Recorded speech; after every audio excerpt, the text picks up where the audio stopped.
திமுக தன்னுடைய தோல்வி என்னுடைய அச்சத்துல எங்களுடைய வேட்பாளர்களை மிரட்டுறதும்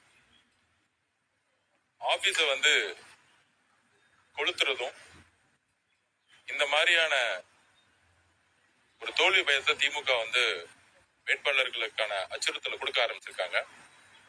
நாங்கள் எந்த விதமான அச்சுறுத்தல்களுக்கு அடிப்படையாமல் உறுதியாக எங்களுடைய ஜனநாயக கடமையை மக்களோடு சேர்ந்து எங்களோட பணியை செஞ்சுட்டு இருக்கோம். அதுல இன்னைக்கு தலைமை தேர்தல் அதிகாரி திருமதி அர்ச்சனா பட்நாயக் மேடத்தை சந்திச்சோம், சிவனானந்த் சார் சந்திச்சோம்.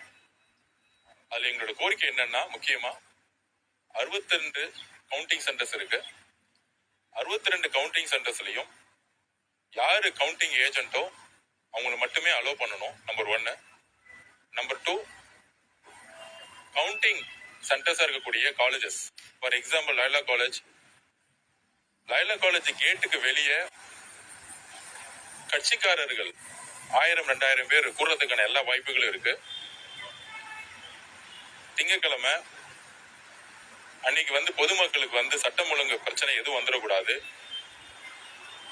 அப்ப லைலா காலேஜ் கேட்டுக்கு வெளியே, அதாவது அனைத்து சென்டர்ஸுக்கும் வெளியே சுமார் 1 கிலோமீட்டர் தொலைவுக்கு, 1 கிலோமீட்டர் ரேடியஸுக்கு எந்த விதமான கூட்டமோ எந்த விதமான கட்சிக்காரர்களுடைய நிர்வாகிகளோ தொண்டர்களோ கவுண்டிங் சென்டர் பக்கத்துல இருக்கவே கூடாதுங்கிறத நாங்க வேண்டுகோள் விடுச்சோம்.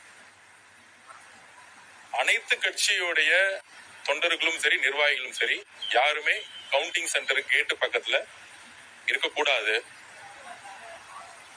ஏன்னா இது கவுண்டிங்க உள்ள பாதிப்புக்குள்ளாக்கும்.